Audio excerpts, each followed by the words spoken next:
আসসালামু আলাইকুম। আশা করি সবাই ভালো আছেন। আজ চলে এলাম কলিজা ভুনার একটি রেসিপি নিয়ে। কম বেশি সবাই এই কলিজা পছন্দ করেন এবং খুবই সুস্বাদু একটি খাবার। তবে কিছু ভুলের জন্য দেখা যায় কলিজা অনেক সময় শক্ত হয়ে যায় এবং খেতে ভালো লাগে না। আশা করি আমি যেই পদ্ধতিতে দেখাবো সেই পদ্ধতিতে এই কলিজা ভুনা করলে কলিজা শক্ত হবে না এবং খেতেও খুবই সুস্বাদু হবে। আজকের কলিজা ভুনা করার জন্য আমি এখানে 1 কেজি কলিজা এবং ফ্যাপসা নিয়েছি। তবে কলিজার পরিমাণটা বেশি এবং ফ্যাপসা খুব অল্পই আছে। এই কলিজা এবং ফ্যাপসা আমি খুব ভালো মতো ধুয়ে পরিষ্কার করে নিয়েছি। এবার আমি এই কলিজাগুলো ডুবন্ত পানিতে 3 থেকে 4 মিনিট জাল করে নিচ্ছি।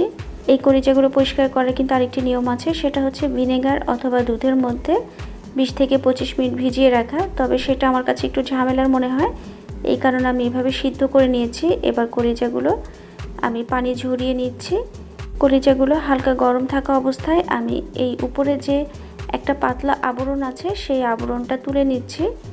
কলিজাগুলো পুরো ঠান্ডা হয়ে গেলে কিন্তু এই আবরণটি তোলা যাবে না, আর এই আবরণটি তুলে ফেলে কলিজা কিন্তু অনেক বেশি নরম হবে এবং খেতে সুস্বাদু হবে। এভাবে কলিজাগুলো পরিষ্কার করে আমি ছোট ছোট টুকরো করে নিব। এবার রান্নার জন্য আমি একটি ফ্রাই প্যানে নিয়ে নিচ্ছি সরিষার তেল। আপনারা যে কোনো কুকিং অয়েলে ব্যবহার করতে পারেন, আর কলিজা ভুনায় কিন্তু তেলটা একটু বেশিই লাগে। এবার আমি এখানে দিয়ে দিচ্ছি বেশ কিছু গরম মশলা, দিয়ে দিচ্ছি লং, গোলমরিচ, তেজপাতা, এলাচ।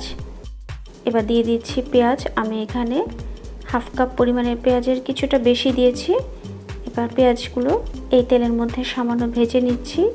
পেঁয়াজ ভাজা হয়ে গেলে আমি এর মধ্যে দিয়ে দিচ্ছি 2 টেবিল চামচ পরিমাণে আদা বাটা, 2 টেবিল চামচ পরিমাণে রসুন বাটা,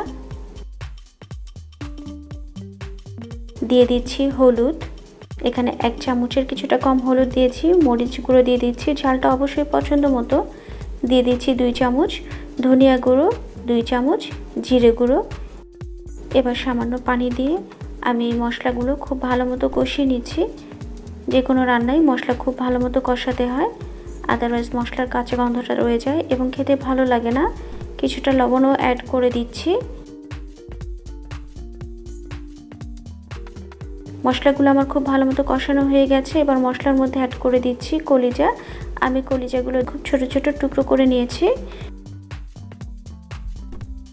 এবার এই কলিজাগুলো মশলার মধ্যে কিছুক্ষণ ভেজে নিচ্ছি। এবার আমি এখানে অ্যাড করে দিচ্ছি পানি। এখানে আমি 1.5 কাপ পরিমাণে পানি দিয়েছি। আর কলিজা তো নরমই হয়, সিদ্ধ হতে খুব বেশি সময়ও লাগে না। এবার আমি ঢেকে রান্না করছি। একবার ঢাকনা খুলে দেখে নিচ্ছি, পানি বেশ কমে এসেছে এবং কালারও চেঞ্জ হয়ে যাচ্ছে। আমি এবার এর মধ্যে অ্যাড করে দিচ্ছি হাফ চামচ পরিমাণে গরম মশলা গুঁড়ো। এবার আবারও নেড়ে আমি ঢেকে দিচ্ছি। আমি লবণটা চেক করে সামান্য লবণও দিয়ে নিচ্ছি। এবার ঢেকে রান্না করছি একেবারে পানি শুকিয়ে আসা পর্যন্ত।